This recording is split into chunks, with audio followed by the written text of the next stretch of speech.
over at Global, and hi, it's Mr. Tush over at Global, and we are going to talk about the game Rock, Paper, Scissors. Rock, Paper, Scissors is a classic ancient game. Usually it's done by 2 or 3 people, and there's a set of rules, and the old set of rules we're going to go over, but it's, rock breaks scissors, scissors cuts paper, paper covers rock. It allows everyone to win or lose based on the choice they make and their opponent makes. The way the rock, paper, scissors game works on the computer is you click the green flag to reset the game, and then I type J, K, or L to make my pick. If I pick J, it's rock, K, it's paper, and L, it's scissors. Why those 3? If you look on your keyboard, they're actually next to each other. So I click the J, it picks a rock, and the computer picks scissors, so I won. I'll pick J again, the computer picked scissors again, so I won. The computer picked a rock this time, so I'm going to tie.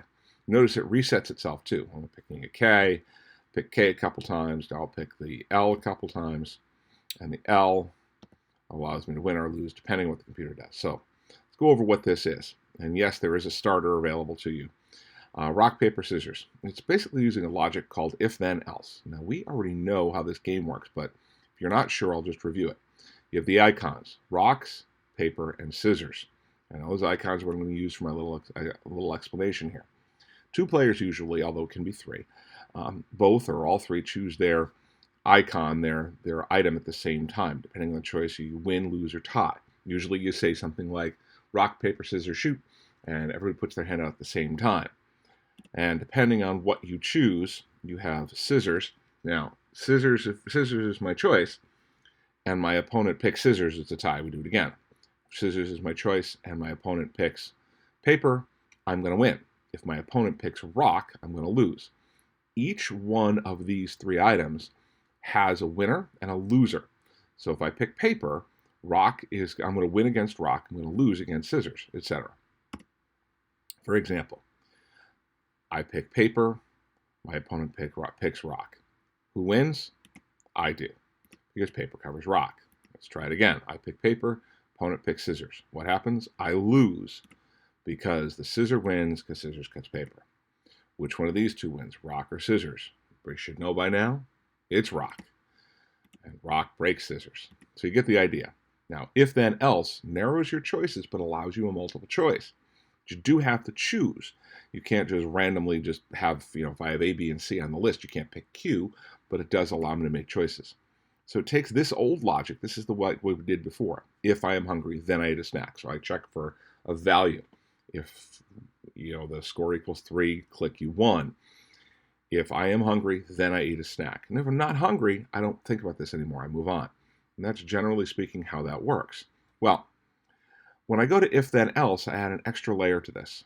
I say something like, if I am hungry, then I eat a snack. Else, and then I evaluate something else. If I have homework, then I do my homework. Otherwise, I help around the house. You didn't think I was going to say go play a video game, did you? So, if I am hungry, then I eat a snack. And if not, then I'm going to go on to my else statement.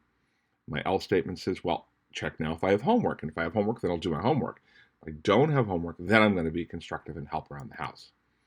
So I must pick between more than 2, but I'll pick exactly what we need, and I have to pick something on this list. For example, rock and scissors, it's always going to be rock. We get that idea. Now, how do you pseudocode this? Now, I'll give you the first part of the pseudocode. You're going to have to write the rest of it. But it's the logic like this. If the computer picks the same as the players, the first thing you're going to evaluate is whether they're tied. Because if they're the same, the computer's going to say it's a tie. So it doesn't matter what they are. How does that work if computer equals player? Well, we're going to take a look at that. We're going to use variables.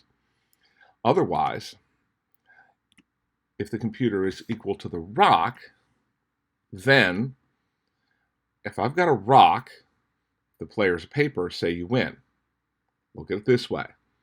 The player is a rock. If they're the same, then it's going to automatically go to here. Otherwise, if the computer's a rock, then if it's player, I win, and if it's otherwise, I'm going to lose. So I'm going to win against paper, and other than that, I'm going to lose. If it's the same, it'll always be the same. Now I have to do this for if the computer is scissor. On your own, that's your job. I have to do it for if computer is paper. On your own, you're going to have to write those out. But it's not that hard. Once you write those out, you'll be able to move on into your programming. Now let's take a look at your starter. What happens is you've got a lot of broadcast messages going on in here, and that's where it gets a little bit dicey. I'm going to do something here that makes it a little bit easier to see what's going on. I'm going to open up all of these. You'll notice I have player equals 2, rock equals 0, scissors equals 1, and where is paper? I wonder if paper's behind there. Paper get moved in here? There's paper. Watch this. Rock, and then paper is 1. Let me sort it out in here so you can see it. You may not be able to see everything I just gave you, so I'm going to make this a little bit larger. All right, so what's going to happen here is I've got a variable for rock, for paper, and for scissors. I preset the rock variable for 0, paper for 1, and scissors for 2. And I've just decided 0, 1, and 2. I'm going to use the values greater than or less than to make that work. Let me show you that again. Rock, paper, and scissors are set for 0, 1, and 2. That's how my logic's going to do. You're going to get this. This is already done for you. I'm going to make those disappear so we can write this. And you're going to have to examine this. But what's going to happen is I'm going to, when I press the J key, I'm in this side of the screen. This sprite is open. When I click the green flag, it's going to automatically give me that. And then I'm going to go to the J key. When I press the J key, it's going to set the player to rock.